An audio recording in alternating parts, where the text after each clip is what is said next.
I'm your host, Daniel Hussey, joined for a special Euros quarterfinal preview with Mark O'Haire and Adrian Clarke. And Mark O'Haire and Adrian Clarke that are getting back in form.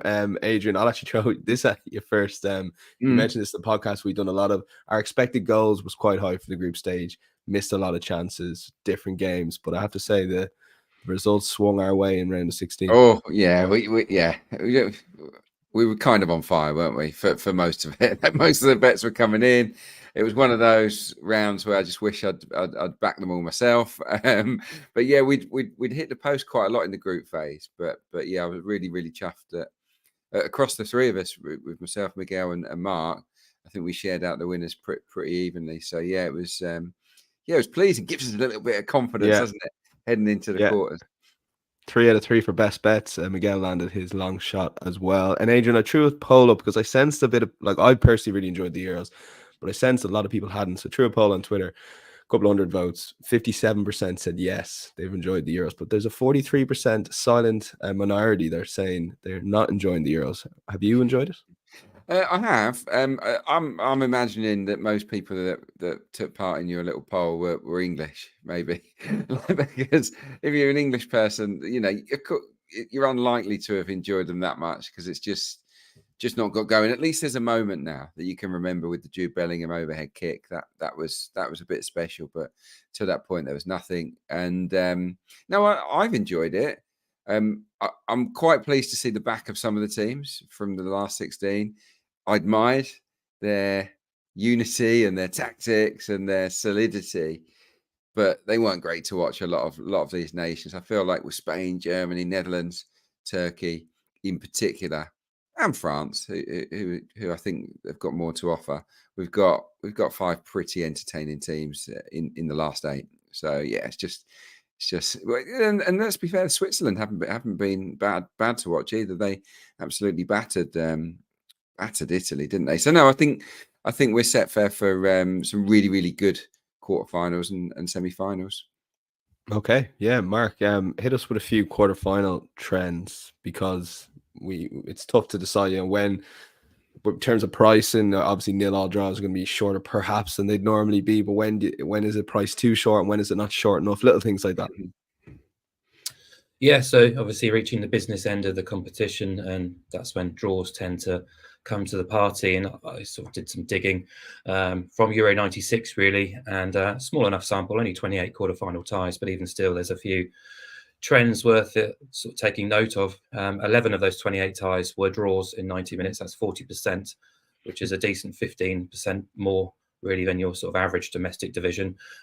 Blindly backing the draw would have you in profit for the Euros in 2024 anyhow. And history shows, obviously, if you back the draw in major tournament quarterfinals and onwards, excuse me, you would also be, in profit too. So obviously I wouldn't advise just blindly backing the draw regardless, but I think you do have to look at the matchups in place. But especially in that top half of the draw coming into these quarterfinals, it's going to be very tight. You'd assume between 2 or 4 very highly rated nations. But as you'd expect, goals per game decreases down to about 239 per game across quarterfinal ties. 61% of matches going under 2.5 goals and 64% of matches featuring 4 cards or more. So history is basically telling you to have a little play on under 2.5 goals, the draw, and over 3.5 cards, which all kind of makes a lot of sense, if you like. And on those draws, you mentioned the 0-0. 6 of the 28 games have ended 0-0, which might sound pretty low, but that's 21%. And if you translated that into implied odds, you'd get about 4.75 on the 0-0. And if you look at the matches in play this weekend, they're all trading at least sort of 8.0 on the 0-0 or bigger. Similarly for the draw as well, based on historical trends, the draw's value in all the games. So yeah, a bit of pick and choosing required, but I'll sort of reveal a bit more on that later in the show. Okay, yeah, looking forward to hearing all that. So a couple of things before we get going. If you hit that like button and subscribe completely for free on YouTube or on your podcast platform, it's the easiest place to stay in touch. We've recognized and see a lot of new listeners and viewers for the Euros, but believe it or not, we do this every single Thursday previewing the weekend's football. So if you want to catch all that and don't want to miss that when the Premier League kicks off, do hit the follow or subscribe button wherever you're watching or listening. And of course, head over to insights.matchbook.com. We do put all the bets up on there. It's an easy recap you can to look at while you're listening to the podcast or look at it after the show. And of course, check out the Matchbook Betting Exchange. You will be invariably getting best odds on nearly all the bets that are going to be put up here by Mark and Adrian. So let's get straight into it. No updates on the outrights. If you want to look back at what the guys picked outrights throughout, but there is a top 4, 5, 6 that are very close in the betting. Spain versus Germany, 5 o'clock on Friday, arguably the best game taking place first. And look at the betting at the moment. Spain, marginal favourites, 2.8. Germany's 2.9. The draw is 3.3. We look at the both teams' score market, and 1.84 is yes. The Asian handicap line, C, is a draw no bet market effectively with Spain marginal favourites, and the goal line is 2.5. Unders marginal favourite at 189. So yeah, Adrian, these are arguably the two best teams, right up there with the two best teams, obviously France and possibly, I guess, England rating wise. How do you see this game going? Yeah, I do agree. Actually, I think that these have been the two best teams to watch so far in the competition. Certainly, as attacking forces, I think they've created the most big chances. I think Spain 16, Germany 10. No one else really comes close to that. They've had the most shots, Spain edging it, and the most shots on target as well. 30 to Spain, 29 to Germany. So yeah, they're clicking. There's a lot of movement within these two sides. To be honest, I think these are the two teams that look the least like international sides. I think they look like club teams. There seems to be a real harmony. They're moving the ball really, really quickly. I do think with international football, as much as I enjoy these major tournaments, I love it. I love the purity of it. Sometimes it's a bit clunky because they're just not used to one another, and players take the extra touch. Everything's just a little bit more ponderous. But with Spain and Germany in this tournament, I feel like they're playing at a tempo, a pace that a club side could match, really. So I think this is going to be a really good game. They seem to have attacking mentalities, the two coaches. For Spain, obviously, the wingers have been sensational. And I do think that Kimmich and Rahm, as good as they are on the ball, are get-attable. So I think Spain will target that. I also think Spain's midfield three has been brilliant. All three players in there. Fabian Ruiz, I think, has been amazing. And you've got Pedri and Rodri. So I think that they can get the better of Germany's midfield. But I wouldn't write off Germany. And I'm not going to hang my hat on Spain here, even though I'd edge towards them. I can't quite hang my hat on them because this Germany team are dangerous. I thought they played really well against Denmark. Very good from set pieces. I know I'm biased, but I'm loving the movement of Kai Havertz up front. I think he's giving them such a great dimension.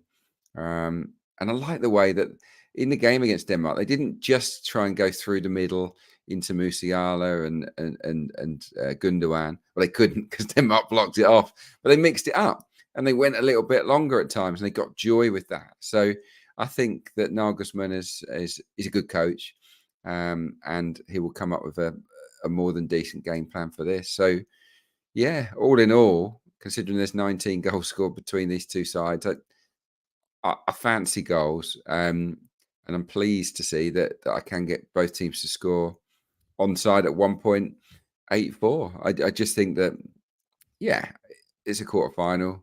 Might be a little bit more cagey than it has been, but nothing that I've seen from these two sides so far suggests that they're ready to just settle and play for extra time and pens. I think both teams will want to go out and win this. Why wouldn't they? Because their attacking players are all in good nick. So I think I was tempted by Spain and both teams to score, but this one might go to extra time. So I'm just going to go with BTTS at 1.84. Okay, at the only BTTS, yes, that's favoured out of the 4 quarterfinals, but Adrian thinks there's juice, and that's still both teams to score 1.84. Mark, over to you. Yeah, Spain marginal favourites here, as you say, and their stock has certainly risen following the group stage and the last 16, you'd say, topping that group of maximum points. But I'm going to play a little bit of devil's advocate here about the price. I'm going to be very picky, but let's just look at what they've done so far. I said they were flattered by the scoreline against Croatia. I stand by that.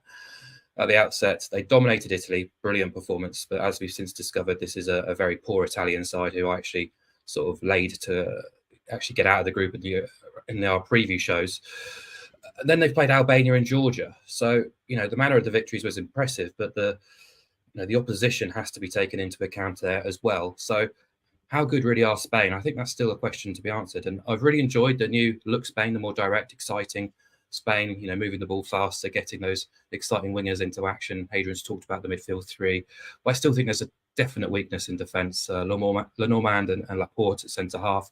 Cucurella's had a good tournament, but those three can definitely be got at and be targeted. So Germany, obviously the host nation as well. You've got to take that into account into your pricing. Yet they're still outsiders here. And I look at what they've done, destroyed Scotland, weren't as convincing against Hungary or Switzerland. When the Denmark game, they were the better side, but key decisions went their way too. So, they've not been as dominant as they have been since Scotland. And I think Hungary, Switzerland and Denmark pose problems to them at certain periods too. So, like Spain, you've got so much to like about in midfield and attack. Havertz and/or Fulkrug up top, Musiala, Wirtz, Sane, Cruz, Andrić, Gundogan.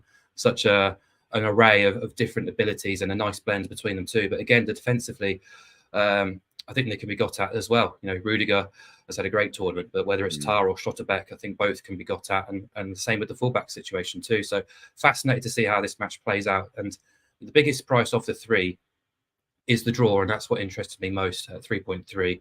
I think there will be a healthy respect from these two sides. I'm hopeful we get the exciting game, but Adrian is hoping for two. Obviously, it's not Nagelsmann's way to play with the handbrake on, so we should be getting a sort of hopefully an entertaining match. But I think the magnitude of the match also has to be taken into account. So happy to just back the draw at 3.3.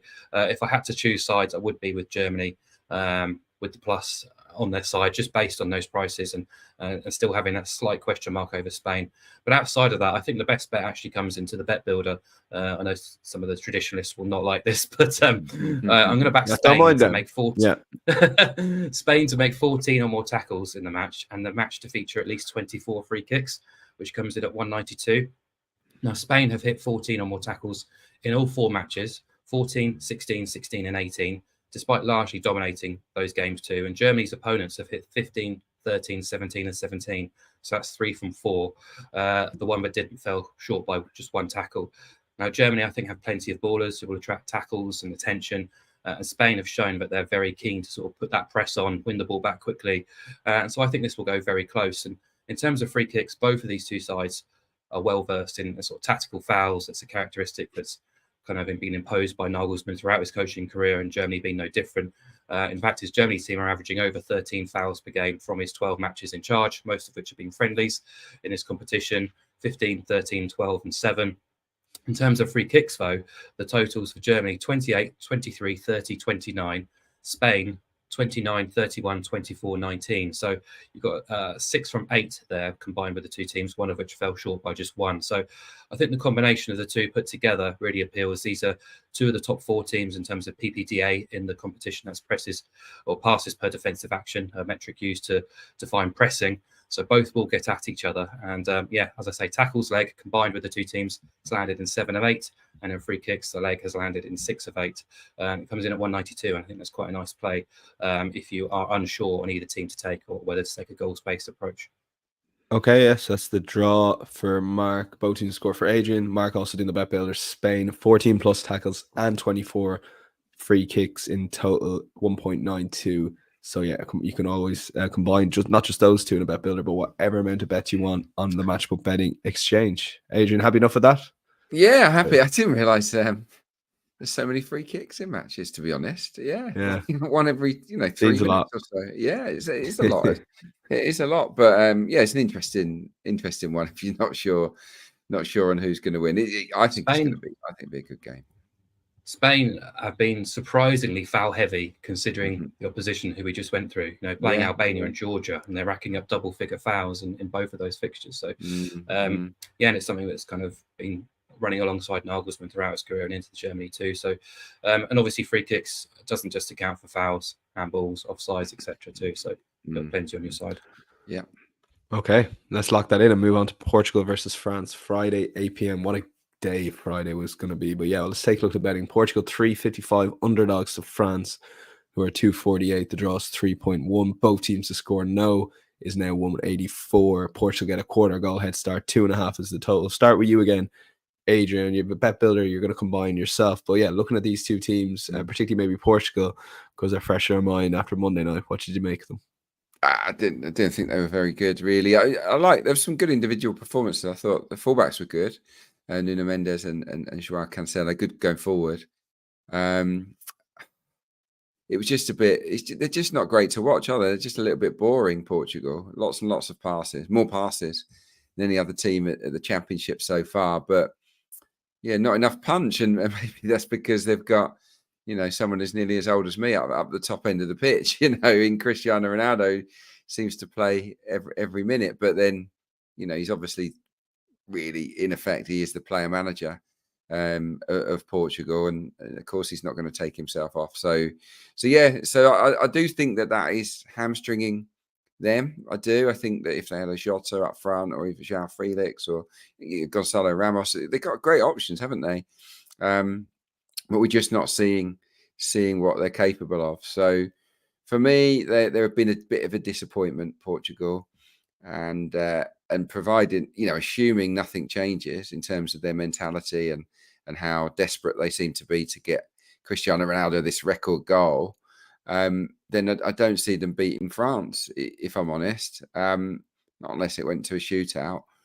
France haven't been great, we know that, but I always think in these tournaments, good defenses get you to the top, get you to the promised land.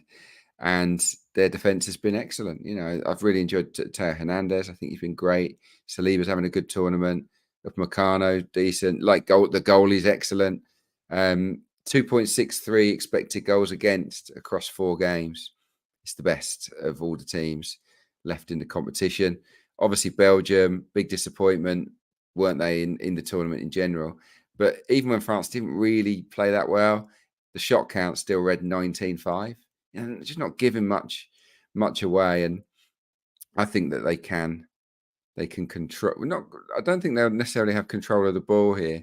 In fact, Portugal having the ball, because they seem to be intent on having it, it might make France better in terms of leaving a little bit more space for Mbappe and Thuram and Co and Griezmann to go and do their thing. So yeah, I'm leaning to France, but I'm not completely convinced by them for obvious reasons. So my bet builder is going to be the double chance, France or the draw. So effectively, I'm saying Portugal aren't going to win this in 90 minutes. And I'm going to pair that with under 2.5 goals, because for me, this has got 0-0, 1-0, either way. Well, 1-0 France, really. Written all over it, maybe 2-0. So, 1-1 takes it into extra time. That's a possibility, of course. So yeah, I like this bet. I think at even money, you get an awful lot of scores, likely scores on side. I don't think there's anyone out there. I don't know what Mark's going to say, but I don't think there's many people out there that would expect this to be a goal fest. I think we're all thinking, oh yeah, great Friday. But really, we're also thinking that could be a bit of a grind on Friday night. I might nod off a little bit watching this second game. So that's where I'm going. So France or the draw, paired with under 2.5. Yeah, it's funny you say that. Yeah, Spain, Germany, no matter what, it's going to be a great, interesting battle. Could even go to extra time, and then by halftime, Portugal, France will all be footballed out, I think. Yeah. And it's amazing, Mark, because Adrian, I sort of agree with what he's saying, but there's so many attacking players on show here. Is there no danger that because both teams will try and get a little bit more of the ball, or are Portugal going to try and maybe do what Belgium tried to do and just give France the ball for 90 minutes? God, I hope not. I've shared very similar thoughts to Adrian, actually. I really like that sound of the bet, actually. Great shout. But yeah, I have a feeling this might go the distance, actually. I'm fascinated by how Portugal do approach this game, because I do think if they go for it, they could be found out. And but I'm not sure they will. From a French perspective, I think they've been unfairly bracketed alongside England as being massively underwhelming in this competition. And I don't think that's been the case at all. They've not shot the lights out by any means, but they have been a lot better than England. They were the better side in an awkward game against Austria. The Dutch match was a bit of a nothing game. It's almost like both teams settled for a point, but they had 2 glorious chances and Mbappe didn't play. And the Poland match, the top and tailed pretty poorly, but for a good hour or so, they dominated and could have scored 2, 3, 4 goals. Belgium, they had 13 shots in the box. Didn't create a huge amount of clear-cut openings, but They were the only team trying to win that game. And if you look at the competition as a whole, exclude penalties, they've now generated over 6 expected goals, but yet to score from open play, which is just feeling like a bad bit of variance, really. If they score another 1 or 2 in those fixtures, perhaps people are reading them a little bit differently than what we've actually seen. So, yeah, Portugal, I had high hopes of coming into the competition. The draw looked favourable. Obviously, France failing to top their group has created this kind of mega match. And but I actually thought Portugal were pretty good for the most part in their first 2 fixtures. Kind of discount the Georgia game as the group was 1. They made 8 changes. But yeah, that Slovenia game was concerning. They looked a little bit impotent, lacking ideas against a low block. And, you know, Ronaldo's theatrics has to be considered a negative on the team, really. Heaven knows what the sort of key senior players in the Portuguese team are thinking, really, but very bratish behaviour, which doesn't look like it's going to get sorted if Martinez is kind of just going to stand on the sidelines and allow it to happen. So that is a concern. I'd hope, though, that being a Euros quarter-final, they will step up to the mark. France, I think, are deserved and fair favourites. No Rabiot here, suspended, but Camavinga's an awesome replacement to have. So yeah, I'm just intrigued to see how Portugal set up tactically and how they approach this game. I was hoping we might be able to get a bit of France draw no bet out of the market, but understandably that's not going to happen. So I landed on the draw and under 2.5 goals. This feels like the most likely of the 4 games, I think, to go the distance. The draw's at 310. You can boost it to 370 by including under 2.5 goals. As I said previously, 40% of Euro quarterfinals end in draws, 61% go under 2.5 goals. The goal expectancy is understandably low, which obviously increases the likelihood of a draw. So, you know, I'll get on board back in the 0-0 and the 1-1 at 3.7. Okay, yeah, let's lock that in. Drawn under 2.5 goals, 3.7. Move on to the big game from an England point of view. England versus Switzerland at 5 p.m. on Saturday. Great time, isn't it, to be watching a knockout Euros tie. England 232, Switzerland 4.0, draws 3.05. That's the 90-minute market. Both teams are scoring no favoured, 178. Switzerland will get a quarter goal head start if you're betting on the Asian handicap line, and 2.5 is the total mark. I'll throw back to you, and you've a intriguing bet here, because looking at these 2 teams, I guess, and what they've done so far in the tournament, you can't really make a sane argument for England. But I guess the players on show versus if you look at the teams on paper, then you'd probably lean England. So where are you thinking for a bet? Yeah, not going to lie, I've had a big battle with myself in the last 24 hours about this, but ultimately it comes down to price, and I've had to try and sort of lead myself in that direction, because everything we've seen from England so far suggests they're massively fragile and vulnerable coming into this game. And the immediate aftermath of that sort of late escape against Slovakia, I was looking at opposing England any way possible, and the Swiss have been backed in, understandably. There was a half-goal start on the Asian handicap at around about evens then. It's now a quarter-ball start for the Swiss. That appealed to me based on the performances, not just at the Euros, but the sort of tactical acumen of both coaches. But yeah, I've had time to reflect, and the market has since settled. And I just feel the market might have moved a little too far away from England, actually. Pre-tournament, there'd be no chance in hell you'd get England at odds against quotes to beat Switzerland at a neutral venue. Germany were 1.6 when they faced Switzerland. Yes, you can say Germany have played well. They had home advantage. That accounts for a lot, of course. But you also have to account for the fact that Germany had already qualified and only needed a point for top spot in that match. So taking all that into account, 1.6 Germany to 2.3 England still feels like a massive leap. And the beauty of England at 230 is we don't actually have to back them to win the game. You can get a bit of protection by getting the draw on side 2 with the Asian handicap. And that's the route I'm going to take. I'm going to back England minus a quarter at 196, almost evens. So if the game ends in a draw at 90 minutes, when you lose half your stake, you're paid out at 196 if England win, and only lose if Switzerland win in 90 minutes. And I think irrespective of what we've seen in the tournament so far, that's a position you would absolutely gobble up 3 weeks ago. And for that reason, I'm finding it hard to sort of disagree with it in terms of an actual betting play here. It's obviously not going to be easy. I'm not expecting it to be convincing. It rarely ever is when Southgate's involved. And there are just too many, there aren't too many positives with England right now. But you never know. That final flourish against Slovakia might have sparked something in this team. There's obviously now a bit of a disconnect between the supporters and the side, and that might create a bit of a motivation from inside the camp to put on a show and to continue to progress. And I said this with Spain, and I'll say it with Switzerland too. I'm playing devil's advocate a little bit, but I wasn't really sure what to expect pre-tournament from them with the issues behind the scenes. I have been impressed by what I've seen so far. However, if we look at the matches individually, Hungary did not turn up for an hour in that opener. Scotland caused them problems, and they're arguably the worst team in the competition. Shaqiri scored a worldie in that game to sort of get a point. Germany had already qualified, yes. Switzerland did frustrate them, pose them problems, but that takes the edge off a little bit from that game. And then Italy, they were very impressive, but Italy were utterly appalling. And Italy were 2.6 ahead of that game. England are 2.30. England are better than Italy. I don't think you can disagree with that. So, yeah, just looking at the prices, Germany 160, Italy 230. Sorry, Italy 260 and England 230. I'm not sure. I think England deserve to be closer to evens, perhaps the market is suggesting here. And my numbers make them sort of a slight odds-on favourite here, and I can't get away from that really. So, as I say, if we talked sort of 48 hours earlier, I would be on Switzerland plus half a goal. But I have to be led by the numbers, by the lines, and at the moment, Switzerland undoubtedly the better team in this competition, but England have the individuals and the know-how, the experience. How long ago has it been since Switzerland went past the quarterfinals? You're talking 1930s, I think. So yeah, a little bit torn, but hopefully that gives you a sort of an idea into my thinking here. And bear in mind, England are 5.0 to win the whole competition, so 2.3 to beat Switzerland just feels a bit too big.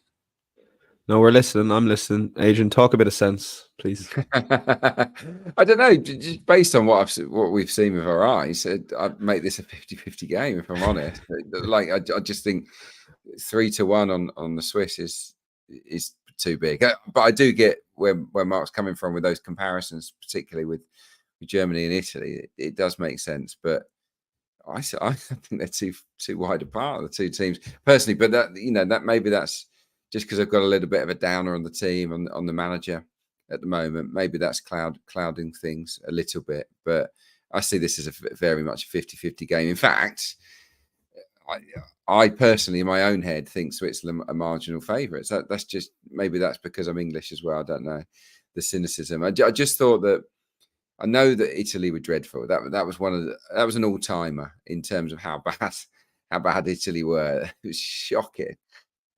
But Switzerland, for their part, were really, really smooth, well organised. I thought they were so precise in everything they did with the ball, really moved the ball beautifully between the lines, albeit not up against much. And then without the ball, they didn't break into a sweat, did they really? So I thought that was a very good performance. They can take a lot of confidence from it. They will press you, and they'll sit back in their shape and make it really hard. So, in both respects, I think they can make life difficult for England here. And they've obviously got forwards that are in decent form, and midfielders with Xhaka and Freuler playing ever so well as well. So, yeah, I'm not confident of an England win. Gerhi, who's been the best player, he's out. So what are they going to do?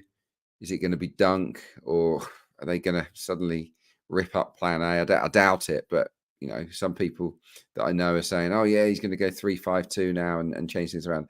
I don't see it. I don't see a massive switch from Gareth Southgate. I'd change a few things. I'd change Kyle Walker at right back. I don't think he's had a very good tournament at all. And still the balance of the team is all off down the left. So you need to tweak that. But yeah, will he or not? I don't know. So yeah, look, I can't split them really. As I said, I think it's a 50-50 game. I actually feel that we're sort of long overdue an England penalty shootout. And this is the game that I can very much envisage going the whole distance. I can see it being 0-0 or 1 apiece after 90 minutes. Nothing happening in extra time, and then we go to pens, and then let's see what happens there. So yeah, that's how I'm feeling. I've got similar sort of Portugal-France vibes, but on that game, I certainly lean towards France. Here, I can't lean towards England. Okay, difference of opinion there. See which way you want to go. Adrian ultimately siding with the draw. Mark feels England are actually overpriced, a -1/4 on the Asian handicap line. Let's go to Netherlands versus Turkey. Bit of a disagreement as well here, I guess, but let's take a look at the betting. Netherlands heavy favourites after an impressive performance against Romania, 165. Turkey got through last night, 6.2. Draw is 4.2. both teams to score. Yes is 1.7, actually slight favourite in that market. The Asian handicap line sees Turkey get a 1-goal head start, and 2.5 is the total. Overs is favoured. Throw this back at you, Adrian. I'm guessing by your bet you were impressed with Netherlands. I guess bar that first 15 minutes, they completely dominated Romania. Yeah, they did, didn't they? Yeah, no, they were a bit shaky at the start, weren't they? And maybe lucky not to concede. And they have been a bit shaky throughout the tournament. I don't think you can, bet on or guarantee clean sheets with this Netherlands side. But I do think on the ball they were really good. And obviously there was a bit of regression from Romania, who maybe were a bit, I don't know, overawed by the situation. Certainly from 1-0 down, they didn't offer that much, did they? I thought this could have ended up 5 or 6. Really, I think they had a lot of good efforts on goal. The shot count was heavily in the Dutch favour, over 20 shots on goal, but a lot of those were really good chances. Disallowed goal in there as well. Gakpo has to be considered one of the players of the tournament so far. He looks great. I thought Reinders was brilliant in this game against Romania. I thought he barely gave the ball away. He was terrific. And Dumfries, I think that was a little bit of a game changer for me, was Netherlands down the right-hand side. He really showed ambition, and they always look to find him. And with Ake playing left-back, sort of sliding across, it turns Holland into that 3 at the back formation that they probably should play. And Dumfries, I think, is going to be a potential thorn in Turkey's side. So, I do like their chances here, the Netherlands. Obviously, you've got to respect Turkey and what they did against Austria. It was a great performance. They're an emotional team. They play with heart and feel. They kind of improvise more than most. And, Arda Güler was brilliant. I love him as a talent. Çalhanoğlu will come back, I think, from this game from suspension. So they've got players that can hurt the Dutch. I don't know if they've got the tactical acumen. It was a step in the right direction against Austria, but still from an hour onwards, they did declare. And it was like, we're going to sit on the edge of our box and hope for the best here. And, they were very reliant on one of the greatest saves I've ever seen. I just thought that save from Gulak, from Baumgartner was unreal. Just a very special moment, as special as Jude Bellingham's overhead kick. I thought it was glorious. So, yeah. Turkey, in Turkey, by the way, had 6 shots against Austria and faced 21. I feel that a more creative Netherlands side can even, usurp 21 shots in the game. And if they do that, I think they'll win it. And but do I trust them? Do I think Turkey are worth a goal? Yeah, I do think Turkey might be worth a goal. So I'm going to go for a slightly bigger price here, go a little bit bolder. I'm going to go for the Netherlands to win, but both teams to score, and that comes in at 3.6. Okay, quite a jump there. Netherlands, both teams to score 3.6. Mark, I guess you were ultimately impressed with Turkey. Look, game state probably dictates the shots, but they did I agree, they did sort of declare maybe 30 minutes out that we're just going to hold, which is they're entitled to do as well, I guess. Yeah, 100%. I actually think the opening goal and game state affected both of these two teams in the last 16 matches. Fair play to the Dutch. The performance was their best so far in the Euros by a fair distance. But Romania were dreadful, really. And I think the opening goal, you guys mentioned the early exchanges, it was fairly even. And I was thinking this Romanian side, while individually are massively inferior, they do have what seems to be a better plan and a better setup than the Dutch. But that goal just allowed Holland to take control. And Romania's style just isn't suited to chasing games, but it settled the Dutch down brilliantly. They looked in control, forced 10 corners in that first half, and playing quite a fluid sort of 4-3-3, which morphed into a 3-4-3. I still got sort of the impression they're playing a bit of vibes rather than sort of any sort of tactical acumen from Koeman. And the only issue, I guess, was a wastefulness, which was still there in the sort of first game against Poland as well, which would be a slight concern, but they're creating chances and they look good for the most part. And you guys have sort of touched on it too. Defensively, they did look a little casual and sloppy at times as well. Almost allowed Romania into some good moments, but Cody Gakpo, looks really, really sharp, powerful, confident, and they'll obviously fancy their chances here. The Dutch are always quite confident anyhow, but Turkey, yeah, that opening goal just seemed to stun Austria, didn't it? It took them a long time to sort of come back with their same sort of zip, really. And, you know, Turkey sort of ceding possession just nullified Austria because they weren't able to put the press on.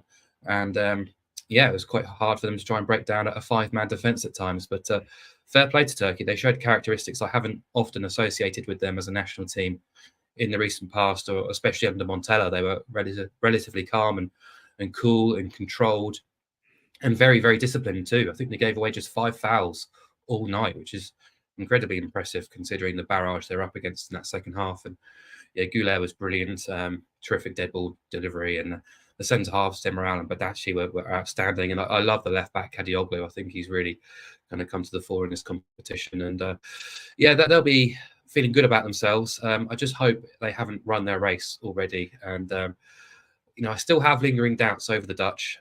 Sort of aired them before the Romania game, and perhaps sort of siding Romania was the wrong time to oppose them. So I'll give Turkey a run here, because I think the +1 with Turkey at 187 does give you a bit of protection. The Dutch have to win by 2 goals or more for you to lose your stake, and I think that's quite a nice position to be in, because I too expect Turkey to cause them problems and get on the score sheet too. So I've put both teams to score up here at 1.8, which I think will go close. But yeah, just looking at the prices, Netherlands 165 to win in 90 minutes. Portugal were 160 to beat Turkey.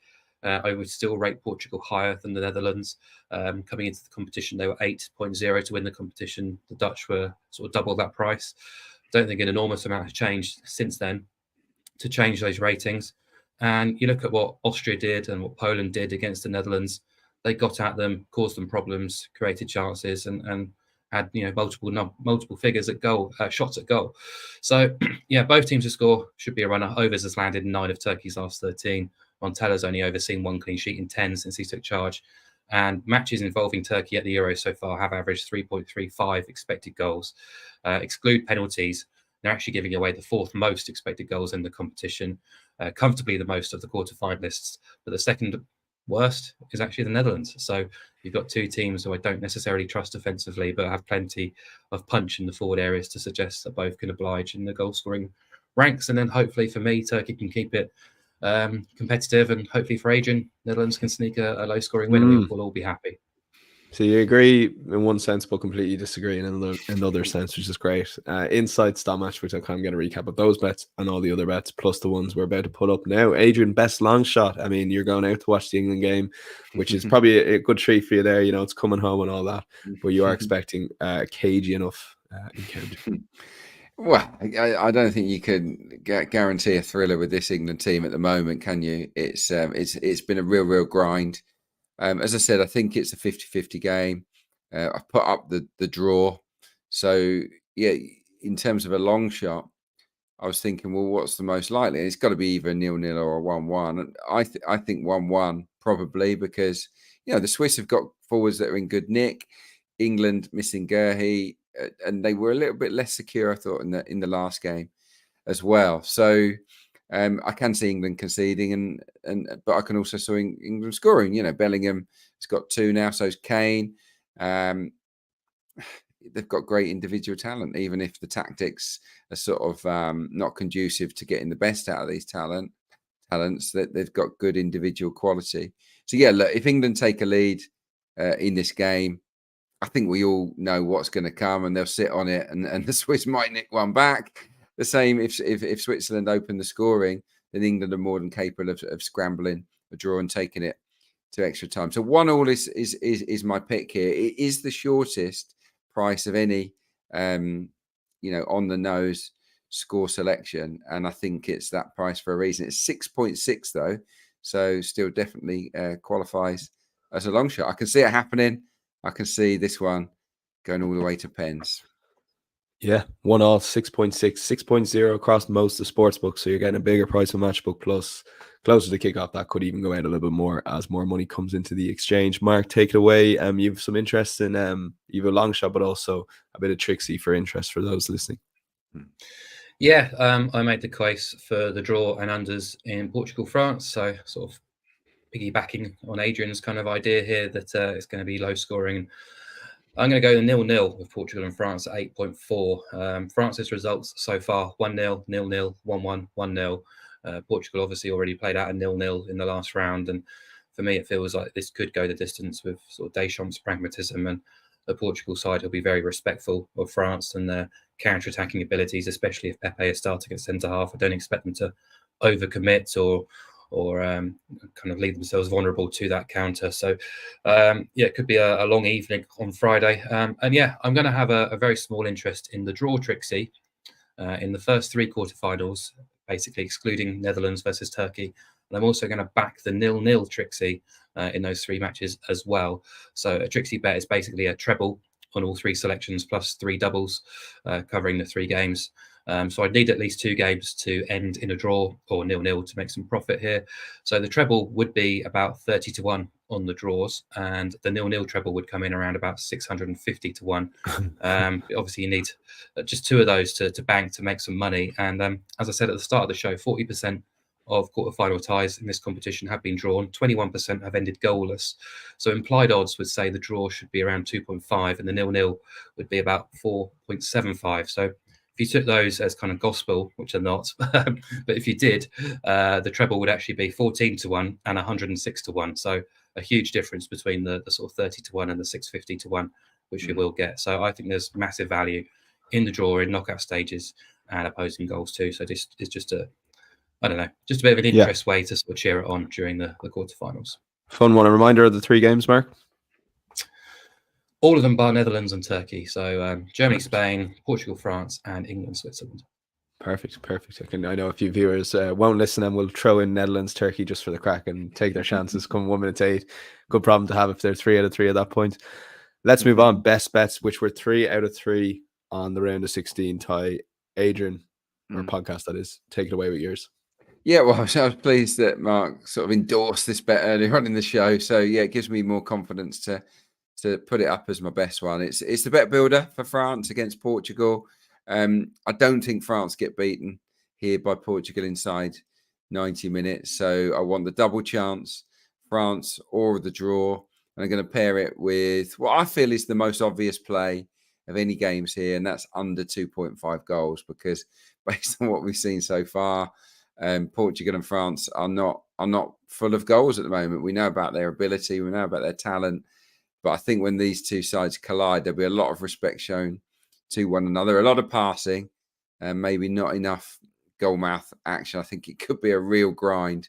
Portugal, I think, are hamstringing themselves with by refusing to move Cristiano Ronaldo, and France do look a little bit clunky, but I sense that if any team is going to win it, it will be the French. They are the better team, in my opinion. They're giving very little away, and really the only thing that's cost them to this point is wasteful finishing. So yeah, providing they just have a little moment, I think France will win a narrow game here, and that would cover this bet beautifully. So yeah, just a little reminder on the bet builder, double chance, France or the draw, paired with under 2.5 goals, and we get even money. Okay. And finally for you, Mark, the purists won't like this as a best bet. Upsetting those purists out there. They won't like it, no. But I'm going to put up the bet builder I proposed in the Germany-Spain game. Spain to have 14 or more tackles and the match to involve 24 or more free kicks, which comes in at 192. Spain have had 14 or more tackles. Sorry, I'll come back to that. But basically, you just look at the 2 teams. We've got 2 high-pressing teams occupying 2 of the top 4 berths in the PPDA rankings. Look at the individuals involved. There's a lot of ballers, a lot of dribblers. You look at the Spain flanks of Williams and Lamine Yamal, and you've got Germany with whether it's Florian Wirtz or Leroy Sané, Musiala, Gundogan, Fabian Ruiz, Pedri. There's so many players who can attract tackles and free kicks, and these 2 teams have been heavily involved in both tackles and fouls across the competition so far. So there have been 24 or more free kicks in 6 of their 8 combined games, an average of 26.6. And Spain have had 14 or more tackles in all of their games, hitting 16 in 3 of them. And Germany's opponents have had 15 or more tackles in 3 of those 4 games as well. So I think the combination stacks up quite nicely. All bar 2 or 3 of the two combined bets have won in both their matches, and 2 of them have fallen by the sort of narrowest of margins. So 192 and that combination does really stand out to me. Okay, looking forward to seeing how those 2 bets get on. My thanks to Mark and Adrian. If you are watching, a few people watching on the live stream, do take 2 seconds to hit that like button on YouTube be much appreciated and helps our content get out to a wider audience. But we will be back Monday, all going well, but we will confirm time on social to preview the semi-finals. And listen, enjoy the weekend's action. Best of luck if you're having a bet, and we'll chat to you on Monday. Bye-bye.